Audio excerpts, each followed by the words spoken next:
The rain had finally eased, leaving behind a sky the color of pale silver. The construction site hummed with rhythm again.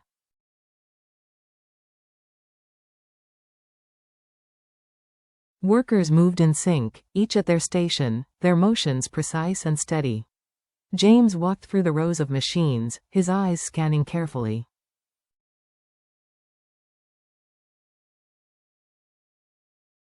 He paused, then nodded.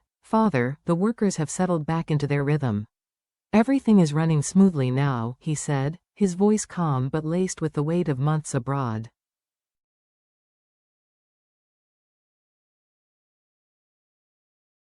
"Perhaps it's time, perhaps I should return to Vietnam. There's so much waiting for me back home."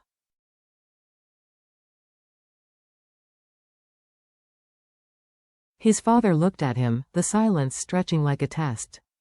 James pressed on. "I've trained every stage of the process.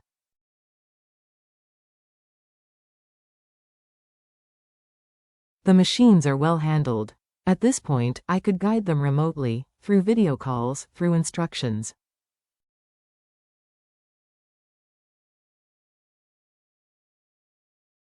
I could leave now and still make sure things stay on track." But the father's reply was steady.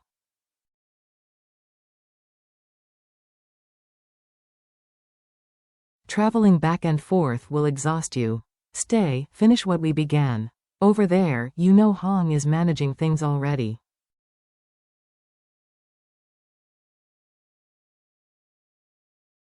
"Or, is it that you long to return because of Diep?" James lowered his gaze, conflicted.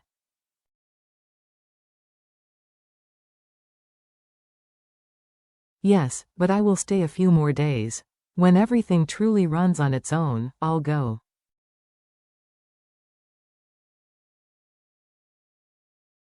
"I promise."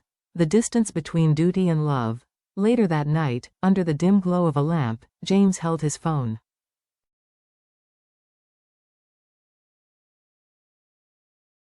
His voice wavered as he spoke into the call.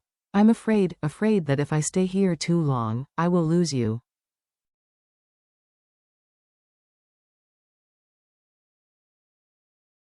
"The days stretch endlessly, and each hour away feels like I'm letting you slip further from me."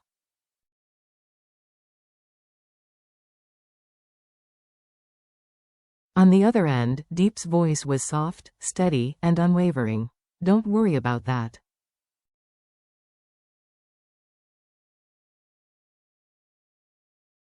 I will wait. No matter how long you are gone, I will still be here. I will wait until you return to Vietnam."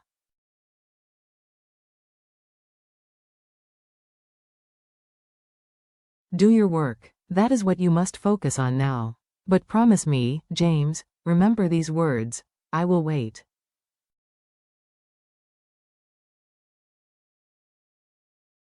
Her laughter broke through the line, warm and grounding. "Now go wash your hands properly with soap."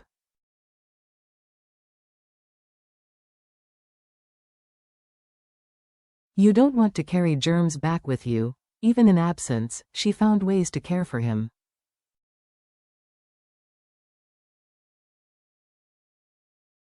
A birthday candle in the rain. Days passed, and with them, a quiet celebration arrived.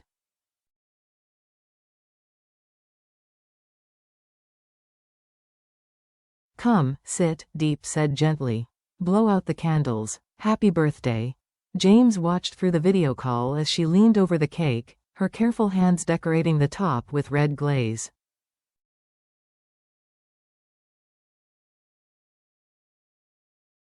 He chuckled. "That looks almost like a strawberry.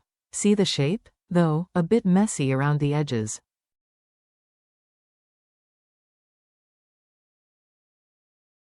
She smiled, brushing at the glaze. "Wait just a moment. Let me fix it, almost done."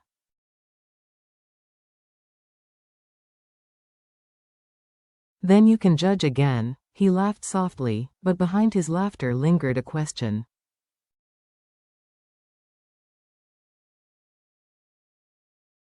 Was his work stable enough yet? When could he finally return? The ache of absence.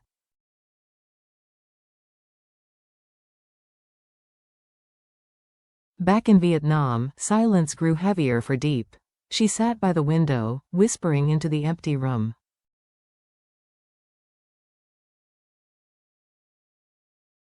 Has James's work stabilized yet? He hasn't called for days. I hope it settles soon, so he can come home.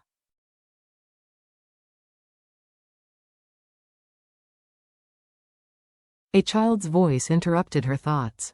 Auntie, do you miss your friend? She smiled at the little one.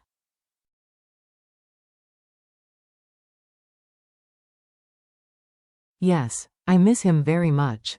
He is a good man. He has always cared deeply for me. That's why, when he's not here, I feel the emptiness even more.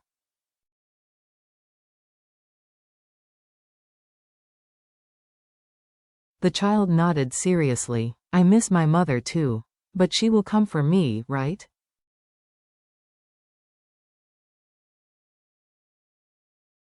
Diep knelt, brushing the child's hair. Yes, little one. You'll find her soon. Don't worry.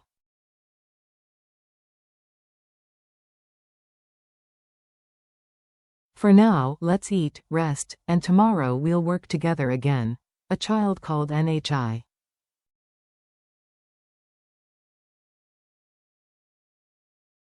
One afternoon, Diep was seen arriving home with a small girl in tow. Neighbors gathered, curiosity alive in their eyes.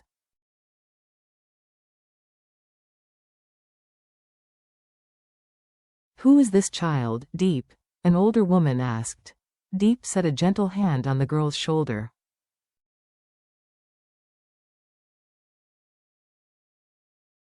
Her name is Nhi. I found her wandering alone on the road. The officials are searching for her parents, but until they're found, she'll stay here with me.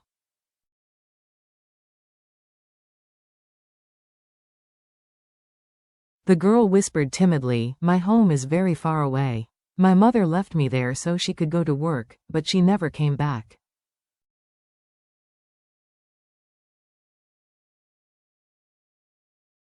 The old woman's face softened.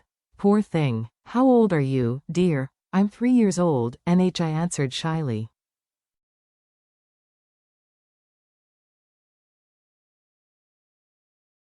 Then you must stay here with Diep for now, the woman said, lifting the child onto her lap.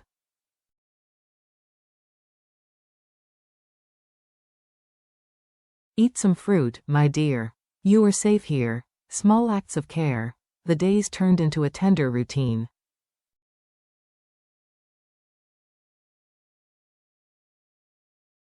Diep bought books and read with the child. Nhi's laughter filled the quiet corners of the house.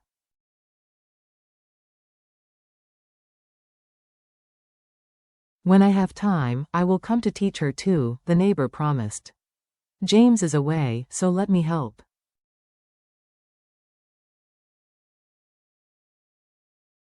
Diep bowed her head in gratitude.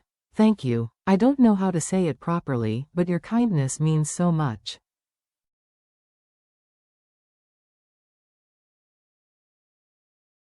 James, he has always cared for me like family. And you, too, you have become like a mother to me.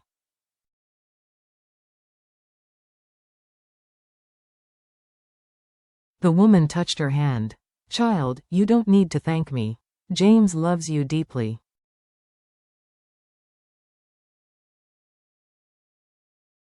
We all do. Hopes and hardships. As construction continued, the community rallied.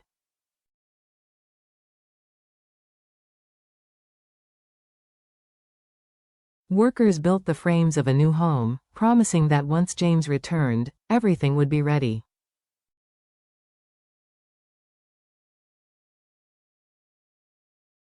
But each day without him weighed heavily. Diep whispered to herself, he promised.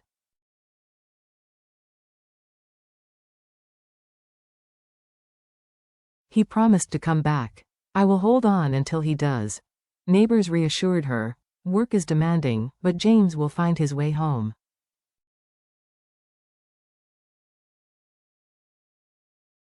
Until then, we will help you. Even little Nhi, with her innocent eyes, asked one night, Auntie, when will he come back?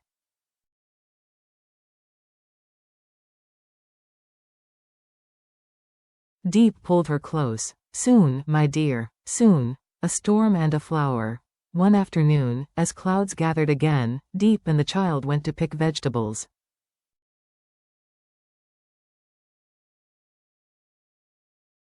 They worked together, their hands busy, their laughter mingling with the rustle of leaves.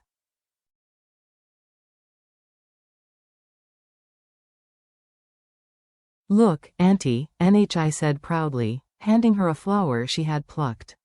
For you.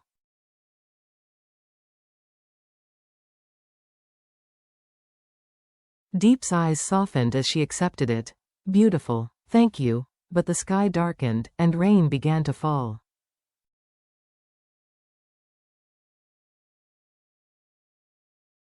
Diep hurried the child under shelter. Stay here, little one. Don't wander. The path is steep, and I don't want you to fall.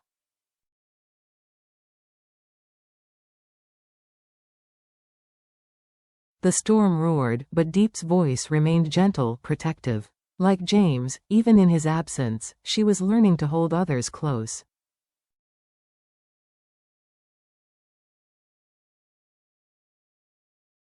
The unseen thread. James remained abroad, his father still urging patience, but his heart tethered to Vietnam.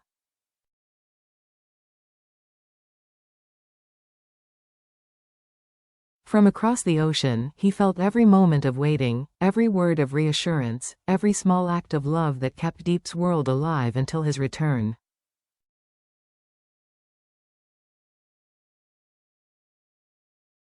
And though they were far apart, the thread between them held firm.